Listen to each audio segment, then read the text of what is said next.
अस्सलाम वालेकुम एवरीवन। उम्मीद है आप लोग खैरियत से होंगे। Welcome to the post market session. आज के सेशन में हमारे साथ CEO Chase Securities Ali Nawaz साहब मौजूद हैं। अस्सलाम वालेकुम अली भाई। अस्सलाम, थैंक यू। अली भाई, ओवरऑल आज मार्केट का सेंटिमेंट काफी बेहतर था। ऑलमोस्ट 1700 पॉइंट्स के अपसाइड के साथ मार्केट ने जो है वो क्लोज करा। तो आज की मार्केट की परफॉर्मेंस के वजह से आपको क्या व्यू है? जी बिल्कुल, देखिए हम देख रहे थे मार्केट में कुछ प्रीवियस कुछ सेशंस में करेक्शंस और हमने थोड़ी कंसोलिडेशन देखी थी। मार्केट ने बहुत अच्छी रैली लास्ट क्वार्टर में पोस्ट की और फिर जनवरी में कुछ पॉलिटिक्स की वजह से, कुछ यूएस इलेक्शंस की वजह से मार्केट ने थोड़ा सा लैकलस्टर जो है वो परफॉर्मेंस देखी। कुछ लोगों ने पोर्टफोलियो अपना रीअलाइन किया, प्रॉफिट टेक किया। उसके बाद हमने देखा कि खासतौर पे एनर्जी स्टॉक्स, जिसकी काफी अच्छी रैली थी लास्ट क्वार्टर में, इस महीने अपने हाईज से वो तकरीबन कुछ 15% से लेकर 40% तक की करेक्शन उन्होंने देखी थी। तो वो आई थिंक मार्केट अच्छी करेक्ट होती है। हम अपने प्रीवियस सेशन में भी अक्सर इन्वेस्टर्स को यही बताते रहते हैं कि जो भी करेक्शंस आती है, ये एक अच्छी अपॉर्चुनिटी होती है पोर्टफोलियो बिल्ड करने की। हमने वही आज देखा कि आज फिर नए लोगों को मौका मिला कि उन्होंने जो है वो लोअर रेट्स पर एक्यूमुलेशन की। और वैसे सारे इकोनॉमिक जो प्रोस्पेक्ट्स हैं वो पॉजिटिव ही हैं। तो आई थिंक ऐसी कोई बात है नहीं कि जिसकी वजह से मार्केट में कंटिन्यूस डिक्लाइन होता है। ये इस तरीके की अपॉर्चुनिटी होती है। तो आई थिंक इन्वेस्टर्स ने वही ग्रैब की और फिर हमने आज मार्केट में एक अच्छा इंटरेस्ट आते हुए देखा। बिल्कुल। जैसे कि आपने जिक्र भी करा कि mainly oil and gas sector में काफी अट्रैक्शन नजर आ रही थी, क्योंकि पिछले एक महीने में हमने देखा है कि उनमें ठीक ठाक रिट्रेसमेंट जो है वो आई है। आज इंडेक्स वाइज भी सबसे ज्यादा contribution oil and gas sector की रही, जिसमें Mari petroleum contributed the most of the points. Almost cap पे क्लोजिंग आई, and then it was followed by OG and PPL as well. तो ओवरऑल इस सेक्टर के हवाले से आपका गोइंग फॉरवर्ड क्या व्यू है, और इसमें आज तेजी की स्पेसिफिकली क्या वजह रही है? जी बिल्कुल, देखें ईएनपी में तो वैसे ही वैल्यूएशंस काफी बेहतर हैं। कैश फ्लो वाला और सर्कुलर रेट वाली प्रॉब्लम्स भी हम देख रहे हैं आहिस्ता आहिस्ता करके गवर्नमेंट सॉल्व कर रही है। रिसेंटली गवर्नमेंट ने एक कैप्टिव पावर प्लांट वाला इशू जो है वो सॉल्व किया है, जो कि ईएनपीस के लिए काफी बेहतर है। फिर गवर्नमेंट का डिसीजन के 35% जो है वो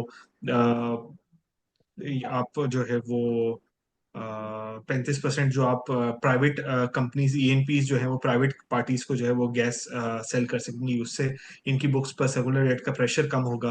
तो आई थिंक ये सारे मूव्स जो है, जो रेकोडिक वाली एक ट्रिगर है जो कि जिसपे डील्स जो है वो कंटिन्यूसली चल रही हैं, ये सारे ट्रिगर्स हैं एनर्जी कंपनीज के लिए। और आज परफॉर्मेंस की वजह सिर्फ उनकी एक अच्छी करेक्शन है जो कि पिछले कुछ वीक्स में आ गई है। तो जैसे ही इन्वेस्टर्स ने ये देखा कि अच्छी अपॉर्चुनिटी मिल गई है उनको, वैसे ही जो है वो इंटरेस्ट इन स्टॉक्स में दोबारा आ गया। बिल्कुल। Because the result season is obviously on going. तो आज प्रॉब्ली पॉइंट्स वाइज हमने देखा, द सेकंड सेक्टर जिसमें सबसे ज्यादा इंटरेस्ट रहा वो बैंकिंग सेक्टर रहा। आज दो मेजर कॉर्पोरेट अनाउंसमेंट्स थी। एक बैंक लबीब की थी, एक बैंक अल्फला की थी। दोनों ने अच्छे पे आउट्स अनाउंस करे अपने फुल ईयर रिजल्ट्स में। 6.5 रुपीज का पे आउट बैंक अल हबीब का था। Bank Alfalah also announce good पे आउट ऑफ 2.5 रुपीज। तो ओवरऑल बैंकिंग सेक्टर के हवाले से गोइंग फॉरवर्ड क्या भी होगा, और उनके आप पे आउट्स को किस तरीके से देखें? जी देखिए, बैंकल फला ने तो ₹2.5 पे आउट दिया, which is as per expectations. Bank Al Habib ने ₹6.5 का पे आउट दिया, which is better than expectations. और बैंकिंग सेक्टर हम देखते हैं हर क्वार्टर डिविडेंड अनाउंस करते हैं। अब तो मोस्ट बैंक्स जो ब्लू चिप बैंक्स है वो हर क्वार्टरली डिविडेंड अनाउंस करते हैं। आई थिंक यही मोमेंटम जो है ये कंटिन्यू रहेगा। अब बाकी के हमने एफएफसी का भी एक अच्छा डिविडेंड देखा। फिर लकी में हमने देखा कि आज जो है वो अर्निंग्स अनाउंस हुई, काफी अच्छी अर्निंग्स अनाउंस हुई है की है उन्होंने सेकंड क्वार्टर की। हाउएवर डिविडेंड तो ये एनुअल देते हैं। But I think overall market में जो एक्सपेक्टेशंस हैं with regards to ENPs, banks, fertiliser, ये अच्छे डिविडेंड्स की है। और ये डिविडेंड्स बेसिकली मार्केट के अंदर लिक्विडिटी भी लेकर आते हैं। तो आई थिंक मार्केट में जो है वो जैसे जैसे रिजल्ट्स अनाउंस होंगे तो सेंटिमेंट्स और मजीद बेहतर हो जाएगा। बिल्कुल। अनदर कॉर्पोरेट अनाउंसमेंट जिसके अराउंड काफी बस था ओवरऑल पिछले काफी हफ्तों से। वॉल्यूम वाइज भी काफी अहम कंट्रीब्यूशन रही है आज उसकी टुवर्ड्स द इंडेक्स। सुई साउथ का रिजल्ट अनाउंस हुआ, जिसमें उसने 1.88 रुपीज समथिंग का क्वार्टरली अर्निंग्स जो है वो शो करी। तो ओवरऑल सुई साउथ की अर्निंग्स के हवाले से आपको क्या व्यू है? जी देखिए, मार्केट में एक्सपेक्टेशंस तो सुई साउथ की थोड़ी सी बेहतर थी। आई थिंक पहला क्वार्टर उसका तकरीबन कुछ 5 और 5.5 के करीब आया था। सेकंड क्वार्टर की भी एक्सपेक्टेशन अराउंड इसी अर्निंग्स की थी। हाउएवर अर्निंग्स जो है वो एक्सपेक्टेशन से थोड़ी कम आई है। हाउएवर हाफ ईयर की अर्निंग 7 रुपये 30 पैसे, सुई साउथ तो बड़े लॉसेस पोस्ट करता था, अब अच्छा गेन हो गया है। अगर ये यही मोमेंटम सेकेंड हाफ में भी कंटिन्यू करे तो इसकी ईपीएस तकरीबन को 14-15 रुपए की होती है, और ये तकरीबन 3 टाइम्स प्राइस टू अर्निंग्स पर ट्रेड कर रहा है, स्लाइटली बिलो 3 टाइम्स अर्निंग्स। तो आई थिंक ये ओवरऑल कंपनी के लिए बेहतर है, खासतौर पे कंपनी टर्न अराउंड हुई है, प्रॉफिटेबिलिटी आई है इसके अंदर। तो आई थिंक ये इस सुई साउथ में जो है वो रैली और मोमेंटम कंटिन्यू रह सकता है। बिल्कुल। एक ऐसा सेक्टर जिसमें हमने देखा है कि रिसेंटली काफी इंटरेस्ट आना शुरू हुआ है वो शुगर सेक्टर है। तो शुगर सेक्टर में जो प्रॉब्ली इंटरेस्ट आ रहा है उसकी क्या वजह है, and what do you think would be the impact on the sector of removal of minimum support price? जी बिल्कुल, देखें ये जो मिनिमम सपोर्ट प्राइस कम हुई, मिनिमम सपोर्ट प्राइस जो अनाउंस नहीं हुई है या जो कि हट गई है एज पर आईएमएफ रिक्वायरमेंट्स, वो उससे जो है वो शुगर मिल्स को रिलेटिवली बेहतर प्राइसेस पर जो है वो शुगर केन ये प्रोक्योर कर सकेंगे।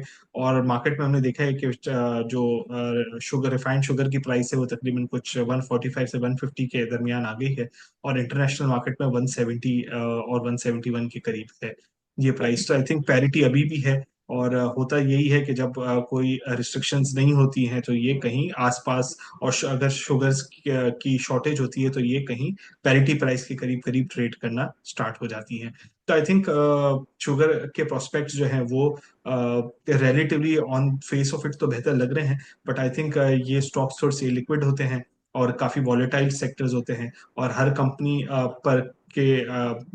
पर डिपेंड करता है कि उसका क्या रिकवरी रेट है, और उसकी प्रोक्योरमेंट किस प्राइस पर हुई है, और इस तरह की बहुत दूसरे फैक्टर्स भी होते हैं, जो कि वो किस रीजन में लोकेटेड है, वहां पे डिमांड सप्लाई की क्या सिचुएशन है। आई थिंक थोड़ा सा कॉम्प्लेक्स सेक्टर है ये। मैं जो है वो अगर कोई स्पेशलाइज्ड इन्वेस्टर्स है उन्हीं को रेकमेंड करूंगा कि वो इन स्टॉक्स की तरफ फोकस करें। मैं जो जो जो खुद रिसर्च कर सकते हैं, अ, वैसे में जो एक ऑन एवरेज रिटेल इन्वेस्टर को मैं रेकमेंड नहीं करता कि वो इन स्टॉक्स में एक्सपोजर लें। बिल्कुल।